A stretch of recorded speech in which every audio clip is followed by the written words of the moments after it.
This YouTube channel does not promote any violent, harmful, or illegal activities. All content provided by this channel is meant for an educational purpose only.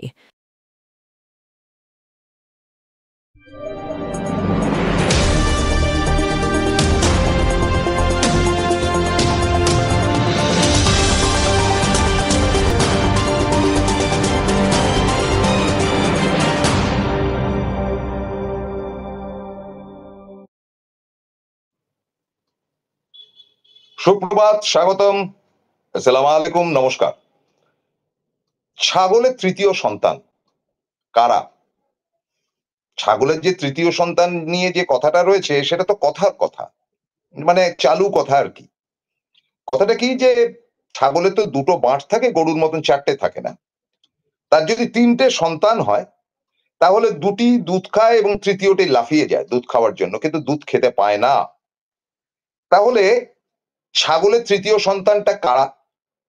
অভাগা যারা। এই অভাগাদের দলে বেসরকারি কর্মচারীদের রাখছি। দেখুন, ভারতবর্ষ তথা পশ্চিমবঙ্গ বা বিভিন্ন রাজ্যে কত পার্সেন্ট লোক সরকারি চাকরি করে জানেন? একটা সময় একটা খতিয়ান এসেছিল 11% মতো। মোদি জমানাতে সেটা সারা ভারতবর্ষের ক্ষেত্রে কমতে কমতে 10% নিচে নেমে গেছে। অর্থাৎ প্রায় 91% মানুষ বেসরকারি কর্মচারী এবং মাত্র 9% হচ্ছে গিয়ে সরকারি কর্মচারী। এই সরকারি কর্মচারী এবং বেসরকারি কর্মচারীদের কথা এ কারণে বলছি যে সরকারি কর্মচারীদের মানে যাদের স্কুলে চাকরি করত বা স্কুল শিক্ষক ছিল, তাদের চাকরি চলে গেল জজ সাহেবের একটা ঘ্যাচাং ফু দিয়ে, প্রধান বিচারপতি। এখন ব্যাপারটা ভালো না মন্দ তুলনায় বহুবার গেছি।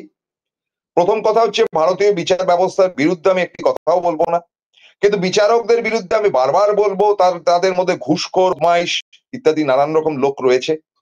আমি তো এমন বিচারক জানি যে প্রধান আসনে বসে থাকার পর তিনি হঠাৎ রাম মন্দির বানিয়ে দিয়ে, রাম মন্দিরকে একেবারে সই করে দিয়ে তিনি সোজা এমপি হয়ে গেলেন। নির্লজ্জতার একটা লিমিট থাকে, ওই ব্যক্তিকে তো আক্রমণ করবই। তার আবার মহিলা সংক্রান্ত দোষ ছিল, সেটাও তার বিরুদ্ধে উঠেছে। দ্বিতীয় জন একেবারে আমাদের এই লগবগ গাঙ্গুলি বা ডাঙ্গুলি যাই বলুন না কেন, তিনিও এই বিচার জায়গা থেকে তিনি 26,000-এর চাকরি প্রথম খেয়েছিলেন হাইকোর্টে বসে, এবং আজকে তিনি লাফাতে লাফাতে গেছেন তাদের পাশে দাঁড়িয়ে যে তোমাদের পাশে দাঁড়াতে চাই। একেবারে শান্তির ছেলে ফেলে বলে গালগাল দিয়েছে সেখানে, যে তোর জন্য সালা এই অবস্থা হয়েছে ইত্যাদি ইত্যাদি। জঘন্য কুৎসিত ভাষা ব্যবহার করা যায়। I am sorry for my language, কিন্তু করা হয়েছে।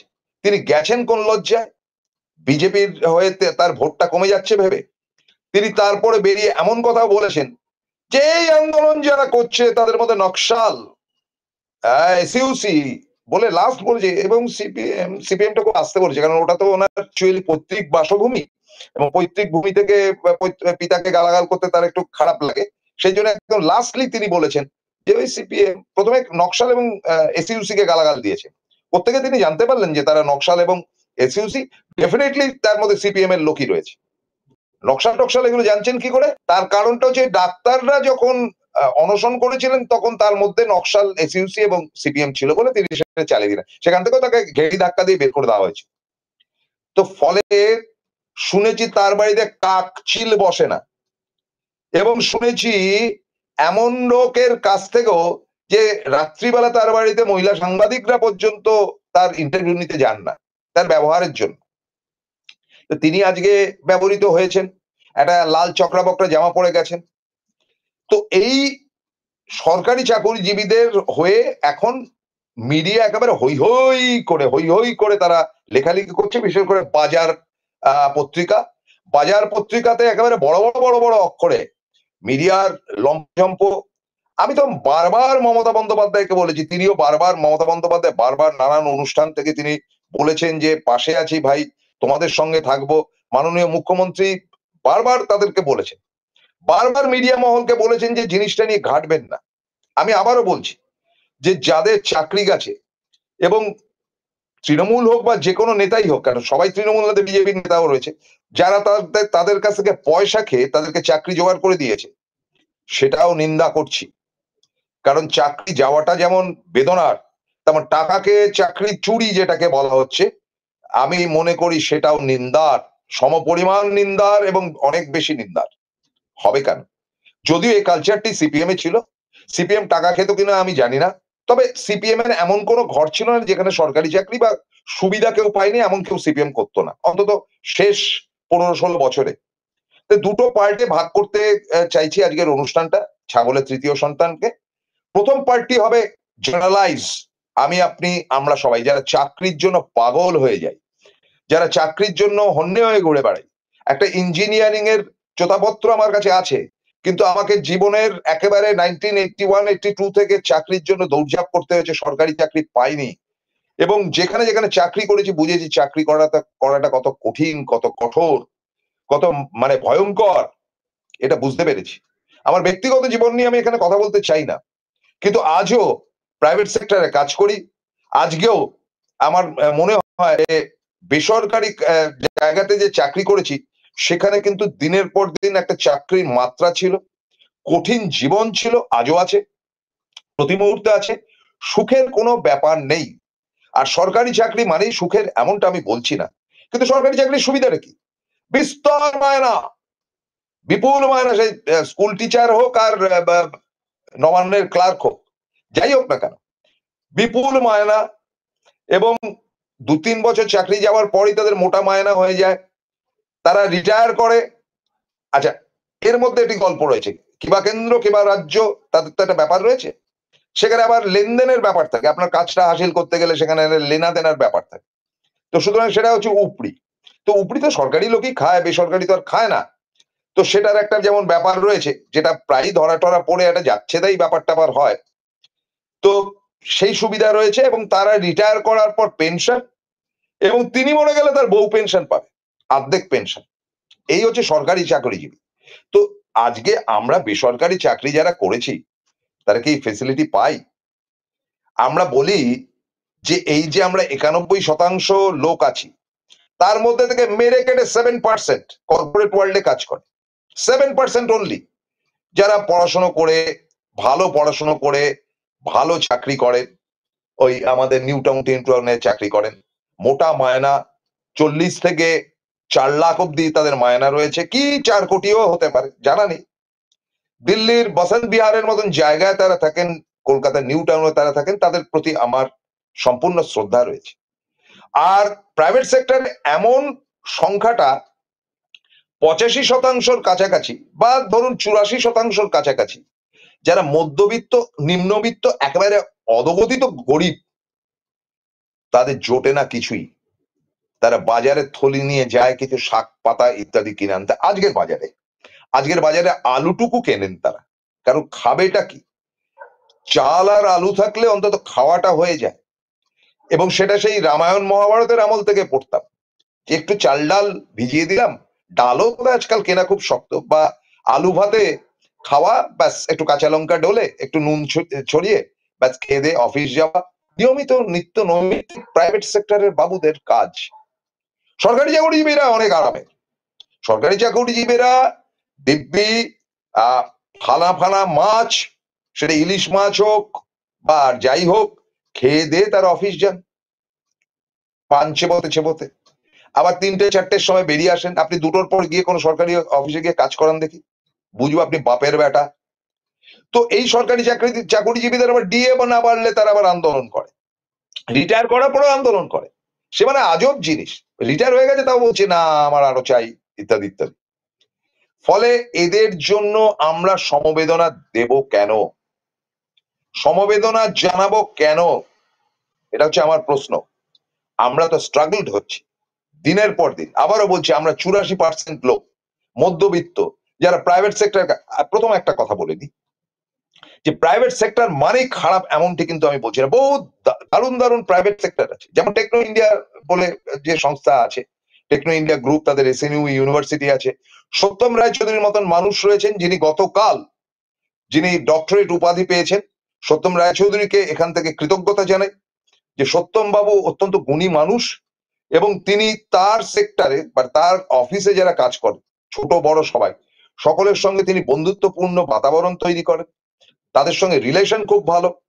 ফলে সত্যম রায়চৌধুরী বা টেকনো ইন্ডিয়া গ্রুপের এই যে দেখতে পাচ্ছি, সত্যম বাবুকে কনগ্রাচুলেশন জানাই যে প্রাইভেট সেক্টরে আদর্শ বাঙালি হিসাবে তিনি যেভাবে তার কর্মচারীদের সঙ্গে ব্যবহার করেন বর দাদার মতন, এবং তার কোম্পানিতে লোকে 25 বছর 30 বছর ধরে সমানেই চাকরি করে যাচ্ছে, সমানেই চাকরি করছে, তাদের চাকরি যায় না, আরামে চাকরি করে। মধ্যবিত্ত যারা, তারা মাছের ঝোল ভাত খেয়েই অফিসে যায়, তারও তো প্যাটার্ন রয়েছে। আরেকটা জায়গার কথা না বললে অন্যায় হবে, সেটা হচ্ছে university of engineering and management, UEM, professor doctor Satyajit চক্রবর্তীর কনসার্ন।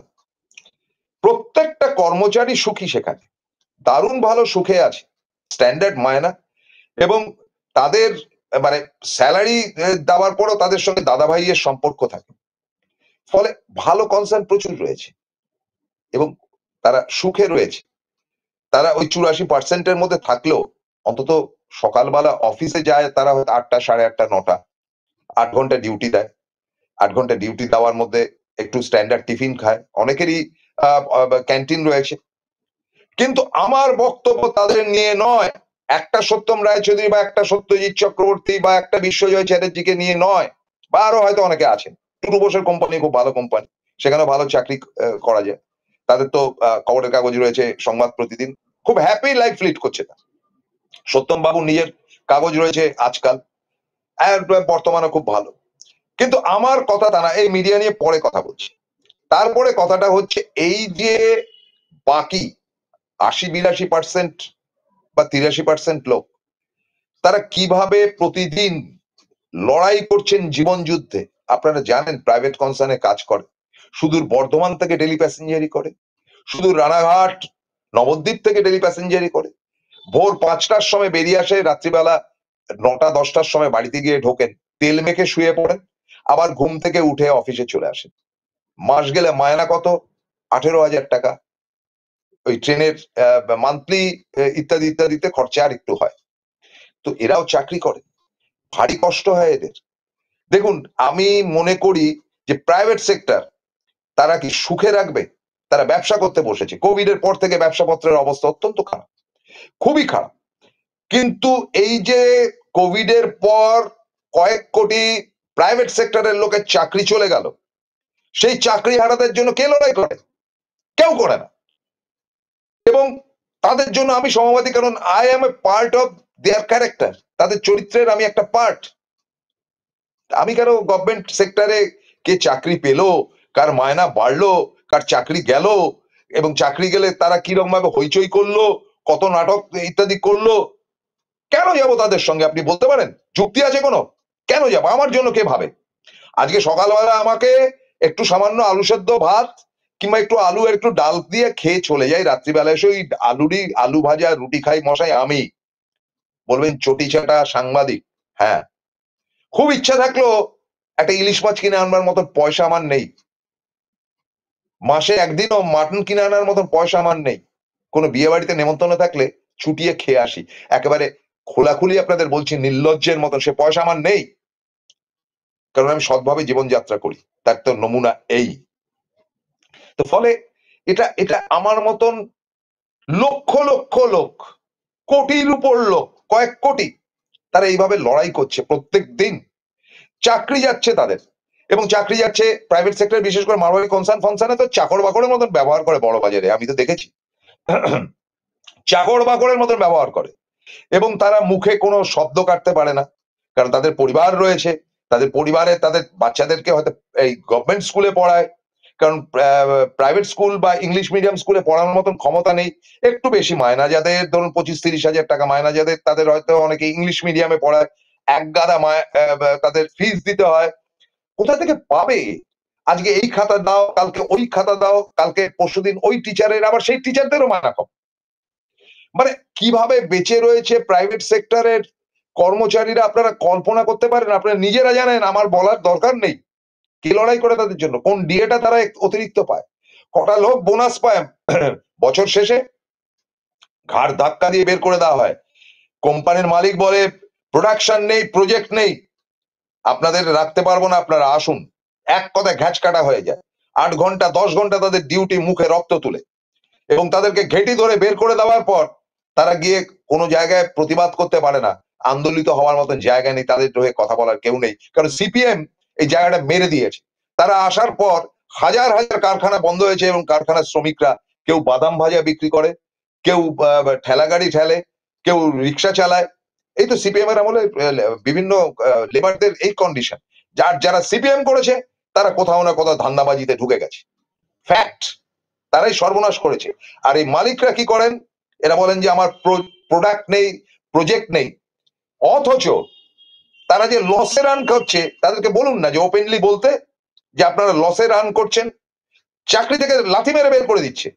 কিন্তু সে তার এত বড় বুকের পাটানি যে সে পাবলিকলি দাঁড়িয়ে বলবে যে আমার লস প্রজেক্ট, কারণ লস প্রজেক্ট বললেই ব্যাংক এসে তার কান মুলে ব্যাংকের থেকে যে টাকাটা লোন নিয়ে ব্যবসাটা চালাচ্ছেন সেটা নিয়ে যাবে, ফলে লস প্রজেক্ট দেখানো যায় না, লস প্রজেক্ট হয় না তাদের কাছে, তাদেরকে বলতে হয় লস প্রজেক্ট, পাবলিকলি বলা যায় না, তাহলে আর ফার্দার ব্যাংকের লোন পাবেন না। তারা সুখে আছে, আনন্দে আছে, ফুর্তিতে আছে। কে করে তাদের হয়ে প্রতিবাদ? অনেকটা কমিউনিস্টদের মতো কথা বলছি, যদি বলে থাকি তাহলে রিয়েল কমিউনিস্টদের মতন কথা বলছি, দান্দাবাজ সিপিএম এর মতন নয়। আমার দ্বিতীয় ভাগ মিডিয়ার জন্য, ওই ছাগলের তৃতীয় সন্তানদের জন্য যারা লড়ে তাদের জন্য একটা বিরতিতে যাচ্ছি, ফিরছি খুব দ্রুত, সঙ্গে থাকুন। Found Kolkata's first ever sweet shop serving so unique items like Dab Malai Curry, Motichur Truffle, Gajor Borfi, Dab Kalakand, and I had to try them. শুধু তাই নয়, শক্তিগড়ের ল্যাংচা, বর্ধমানের সীতাভোগ, মালদার পোস্তকদম, বহরমপুরের ছানা বড়া, এগুলো সবকিছু খেতে হলে আর এত দূরে যেতে হবে না। সুন্দরিনী ন্যাচারালস এ পেয়ে যাবে পশ্চিমবঙ্গের বিখ্যাত 10টা জেলার মিষ্টি all under the same roof. এদের বেস্ট সেলার্স কচি ডাবের শাঁস দিয়ে বানানো ডাব মালাইকারি আর কলা পাতায় মোড়া গুড়ের সন্দেশ পাতুরি আর আ মাস্ট ট্রাই।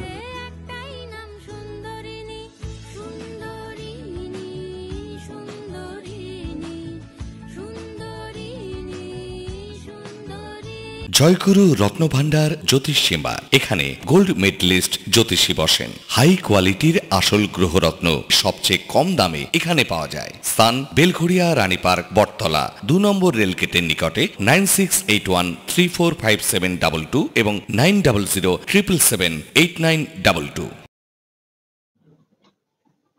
ফিরে এলাম বিরতির পর। এবারের পার্ট হচ্ছে মিডিয়া ওয়ার্ল্ডের জন্য। মিডিয়া ওয়ার্ল্ডের খেয়ে না খেয়ে দেখাচ্ছে, অথচ তারা ব্যাপক কাণ্ডের সময় মুখে কুকুরের মতন মুখ বন্ধ করে রেখে দিয়েছে। তারা মণিপুরের ঘটনার সময় মুখ বন্ধ করে রেখে দিয়েছিল। বিচারক যে বিচারটা করলো তারকে কাউন্টার করার মতো তাদের জোর নেই, শক্তি নেই, সাহস নেই, কিচ্ছু নেই। এবং চাকরি যে ত্রিপুরাতে চলে গিয়েছিল তাই নিয়ে তারা একটা প্রতিবাদের ক্ষমতা নেই, কারণ তারা মোদির দাসানুদাস, ম্যাক্সিমাম অফ দেম। কিছু তো ব্যতিক্রম থাকেই। আমাদের খবরের কাগজওয়ালারা বরং সেই দিক থেকে বেশ ভালো, আমি বলবো। অবশ্যই একবারে পুরোনো দিনের আজকাল, বর্তমান, এই সময়, সংবাদ প্রতিদিন, আরো যারা যারা আছেন টাছেন, বাঙালি মালিক, সব বাঙালি মালিক, তারা অন্তত রাখবার চেষ্টা করেছেন। কিন্তু এটা ঘুরিয়ে যদি বলি যে বাজারি পত্রিকা যেটি, এই আমার কথা না, সুমন ভট্টাচার্য এদের সঙ্গে সম্পৃক্ত ছিলেন এবং এডিটোরিয়ালে ছিলেন, বিখ্যাত সাংবাদিক, দেশে বিদেশে বহু জায়গায় গেছেন, কার্গিল যুদ্ধ নিজে স্পটে দাঁড়িয়ে তিনি কভার করেছেন। তিনি বলেছেন প্রফুল্ল সরকার স্ট্রিটের অফিস থেকে কত লোকের চাকরি গিয়েছে, খবরটা নিয়ে দেখুন। যে এই বাজারি পত্রিকা কয়েকশো লোকের চাকরি একদিনে খেয়ে ফেলেছে, আর তারা আজকে বাতেলা বওয়ালবাজি করছে যে কেন চাকরি যাচ্ছে। তাদের কনসার্ন থেকে যখন লাথি মেরে ঘাড় ধরে বের করে দেওয়া হয়েছিল সমস্ত সিনিয়র জার্নালিস্টদের থেকে শুরু করে নানানদের, তখন নীতি বাক্য, ব্যয় বাক্য কোথায় ছিল? বাজার তারা দেখাচ্ছেন। মিডিয়ার মুশকিলটা হচ্ছে মিডিয়াতে মুখে রক্ত তুলে খাটে এবং অনেকেরই কনসার্ন ভালো। আমাকে বলবেন যে আপনিও তো মিডিয়াতে আছেন। দেখুন, আমি যে মিডিয়াতে আছি, নুন খাই গুণ গাইবো, যতক্ষণ নুন দিচ্ছে ততক্ষণ তাদের গুণ গাইবো, এটা আমার নীতি। আমি নীতিভ্রষ্ট হই না, সুতরাং আমি আমার কনসার্ন নিয়ে কোনো কথা বলবো না, শুনতেও চাই না। এবং আমি যেদিনকে কনসার্ন থেকে বেরিয়ে আসবো সেদিনকে বলবো না যে ওটা শান্তির ছেলের কোম্পানি ছিল, নেভার বিন। আমার পোষা নিয়ে আমি বেরিয়ে যাচ্ছি। কিন্তু এমন কনসার্ন বহু আছে যারা, আমি দিদিকেও এই জায়গাটা সমালোচনা করছি, মাননীয় মমতা বন্দ্যোপাধ্যায়, যে প্রচুর বিজ্ঞাপন, এটা ওটা সেটা, লন্ডন ভ্রমণ ইত্যাদি প্রচুর তো হয়েছে, দেখেছি। তারা ফিরে এসছে, কাছা খুলে তাদেরকে ঝাড়তে শুরু করেছে মমতা বন্দ্যোপাধ্যায়, যে মমতা বন্দ্যোপাধ্যায় এই করেছে, মমতা বন্দ্যোপাধ্যায় ক্রাইম, মমতা বন্দ্যোপাধ্যায়ের ত্রুটি এই লন্ডন থেকে ফিরে আসার পর। অথচ লন্ডনে বসে যত নিউজ হয়েছে সেটা করেছেন কুণাল ঘোষ, সংবাদ প্রতিদিনের আমার বন্ধু আছেন সেখানে প্রামাণিক, এবং কিছুটা হলো ওই নিউজ 18 বাংলা। তাছাড়া খবর কোথায় ছিল? এতগুলো লোক গিয়েছিল, কোথায় নিয়মিত খবর আমরা পেয়েছি? I very sorry to say. সুতরাং আমাদের মধ্যেও অনেক ধান্দাবাজি আছে, আর মিডিয়া ওয়ার্ল্ডে তো টাকা খাওয়ার প্রচুর ব্যাপার রয়েছে। যেমন পার্টিগুলো থেকে টাকা দেবে, পার্টি মানে সেই পার্টিগুলো আর কি, মানে লালাম্বরী গেরুয়া বসনের পার্টিরা, যে আমার খবরটা ভালো করে করে দাও, তোলাবাজির জায়গা আছে। আমি বলি কি মমতা দি, আপনাকে একটা অ্যাডভাইস দিই, আপনি যদি দয়া করে শোনেন, কারণ আপনার 12টা বাজাবার জন্য মোদির কাছে প্রতিশ্রুতিবদ্ধ এই মিডিয়ার এই অংশটি, এই অংশ মানে এই এরা প্রতিশ্রুতিবদ্ধ, প্রচুর বিজ্ঞাপন, প্রচুর টাকা তারা পাচ্ছে। কি প্রতিশ্রুতি? প্রতিশ্রুতি হচ্ছে গিয়ে মমতাকে সরাতে হবে। আমি দিদি প্রথমেই বলেছিলাম আপনাকে যে এই মিডিয়ার পাল্টি মারবেই, সুযোগ পেলেই পাল্টি মারবে, কারণ আপনি তাদেরকে বিজ্ঞাপন দিয়েছেন, সুবিধা দিয়েছেন, কিন্তু তাদের বায়নাক্কা আপনি সহ্য করেননি বলে আজকে আপনি ভিলেন তাদের কাছে।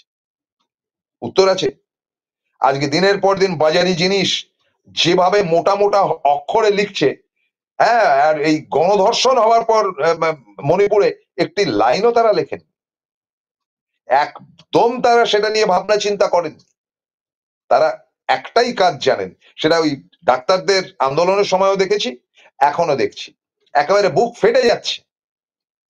সুতরাং আপনি একটা কাজ করুন দিদি, আমি আপনাকে অ্যাডভাইস দিচ্ছি, ওই যে 2011 বা তার আগে থেকে চিট ফান্ড গুলো যে ছিল, যাদের অধিকাংশই এখন জেলের মধ্যে পড়ে রয়েছে, প্রত্যেকটা যে কটা চিট ফান্ড ছিল মানে চিটিং করেছে তাদের অধিকাংশই এখন জেলে।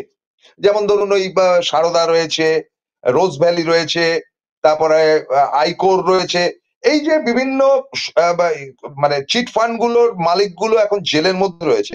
আপনি একটুখানি তাদেরকে তদন্ত করতে ফার্দার পাঠান, ফার্দার সিআইডি কে পাঠান, এবং এই লোকগুলোকে ডেকে ডেকে জিজ্ঞেস করুন মিডিয়া ওয়ার্ল্ডকে তারা কত কোটি টাকা দিয়েছে, কত কত কোটি টাকা দিয়েছে। এবং আজকে পার্থ চ্যাটার্জির খাটের তলা থেকে যত কোটি টাকা বেরিয়েছে, মিডিয়ার কার কার না খাটের তলায় কতগুলো টাকা ছিল, গ্যারেন্টি দিয়ে বলছি, একটু খবরটা নিন দিদি। To every action there is an opposite and equal reaction, এটা আমি ব্রাত্যকেও বলছি, ব্রাত্য তুমিও দেখতে পারো, যদিও তোমার পুলিশি জায়গাটা তোমার দায়িত্ব না, কিন্তু খবরটা নিয়ে দেখো, কারণ তোমার সঙ্গে আমার দীর্ঘদিন এই বিষয়ে আলোচনা হয়েছে। আমি কুণাল বাবুকেও বলবো যে আপনার সঙ্গে আমার এই ব্যাপারে আলোচনা হয়েছে, যে এই যে সারদা বলুন, রোজ ভ্যালি বলুন, বিভিন্ন চিট ফান্ড, আইকোর বলুন, তাদের কাছে জিজ্ঞেস করা মিডিয়া কত টাকা খেয়েছে, এবং মিডিয়া তাদের কাছ থেকে থ্রেট করে, চমকে, ব্ল্যাকমেল করে কত কত টাকা খেয়েছে। কি বলবো আপনাদের, এই পার্থ চ্যাটার্জির বাড়িতে একবার একটা ইনভিটেশন দিতে গেছি, 3.5 ঘন্টা তার বাড়ির উল্টো দিকে একটা জায়গা আছে যেখানে ওই পুলিশ বসে, সেখানে বসে রয়েছে, গরমের মধ্যে ফুটছি, তবু পার্থবাবু দেখা নেই তিনি ঘুমাচ্ছেন নাকি বাড়ির মধ্যে। তার অনেকক্ষণ বাদে বাজারি চ্যানেলের এক ভদ্রলোক বেরিয়ে এলেন, আমারই পরিচিত। আমি বললাম কি ব্যাপার? বলে ঘুমাচ্ছিল। তা তুমি কোন গোয়াকারটা মারছিলে ভেতরে, ভেতরে কি করছিলে তুমি? তা সে বেরিয়ে এসে চলে গেল। যেদিনকে পার্থ চ্যাটার্জি ধরা পড়লো, যেদিনকে পার্থ চ্যাটার্জি ধরা পড়লো, এই লোকটি, এই ছেলেটি, এই সাংবাদিকটি সব থেকে বেশি খবর করেছিল। আমি বলছি না যে খবর করাটা অন্যায় হয়েছিল, ঠিকই করেছিল, পার্থ চ্যাটার্জি যা করেছে ক্ষমা নেই, কিন্তু এই গদ্দারদেরও চিনে বেড়ান। পার্থবাবুর কাছ থেকে কত পয়সা খেয়েছে এই ছোকরা, এটাকে খুঁজে বার করুন। এরা সব শান্তির ছেলে, এই শান্তির ছেলেদেরকে বাঁচিয়ে রেখেছেন। আজকে একটা কথাই বলি সেকেন্ড পার্টে এসে, যে প্রাইভেট সেক্টরে যারা কাজ করেন, আপনি, আমি, আমরা সবাই প্রতিনিয়ত লড়াই করি, এবং আমাদের কাছে কনসিডারেশনের কিছু নেই। ঘড়ি ধরে ঢোকানো হয়, ঘড়ি ধরে বেরোতে হয়, দেরি করলে টাকা কাটা যায়, এবং বিপজ্জনক অবস্থা হলে সুবিধা পাওয়া যায় না। হাজারে হাজারে, লাখে লাখে, কোটি কোটি মানুষ লড়াই করছে তাদের শিক্ষা, কৃষ্টি, সংস্কৃতি সব দিয়ে। তাদের লড়াইয়ের মূল্য দেয় কে? কেন আমরা যাব? কে চাকরি হারালো আর কার ডিএ বাড়লো আর ডাক্তার শান্তির ছেলেগুলো গভর্নমেন্টের মায়না নিয়ে প্রাইভেট সেক্টরে গিয়ে চাকরি করলো। ডক্টর অরিন্দম বিশ্বাসের সঙ্গে কথা হচ্ছিল, তিনি সরকারি চাকরি ছেড়ে দিয়েছেন, এখন তিনি এখন প্রাইভেট জায়গাতেই কাজ করেন। তিনি তো আমাকে বললেন যে এই জায়গাটা বলবেন যে যারা সরকারি চাকরিতে সরকারি মায়না নিয়ে প্রাইভেট সেক্টরে গিয়ে পয়সা কামাচ্ছে তাদের জন্য কিসের আন্দোলন? হ্যাঁ, মেয়েটি ধর্ষিতা হয়েছে তার জন্য সমবেদনা রয়েছে, তার জন্য লড়াই লড়তে পারি। ডাক্তাররা অনশন করছে এই শান্তির ছেলেদের জন্য, কে যাবে? কে যাবে? যাদের আজকে চাকরি গেল তারা গিয়ে হই হুজ্জুদি করছে, কেন তাদের প্রতি আমাদের সেন্টিমেন্ট থাকবে বলুন? আমাকে কে দেখে মশাই যে আমি তাদের হয়ে দেখতে যাব? তারা চাকরি করবে, 60,000 70,000 টাকা মায়ের পাওয়া, আমার কি আসবে যাবে? আমাকে তো লড়াই করতে হবে। যে একটা রোববার কবে আসবে, একটু চিকেন রান্না হবে, সেটা দিয়ে দুপুরবেলা একটুখানি বেশ চেটে পুটে খাবো, আর একটু তুলে রাখবো। এই বাকি সোম থেকে শনির মধ্যে যদি আরেকদিন খাওয়া যায়। এত হতভাগ্য আমরা। তাই স্ট্রেট কাট বলছি যে ছাগলের তৃতীয় সন্তান আমরা, ছাগলের দ্বিতীয় এবং প্রথম সন্তানের প্রতি আমার অন্তত কোনো চাহিদা নেই, কিচ্ছু বলার নেই। যা যা খুশি কর। শেষ করছি, ভালো থাকবেন, কিছু মনে করবেন না, বলতে বাধ্য হলাম, এটা একান্ত আমার বক্তব্য, আমি আমার বক্তব্য বলেছি। যার গ্রহণ করার করবেন, যার গ্রহণ করার না করার তারা ফেলে দেবেন। নমস্কার, আদাব।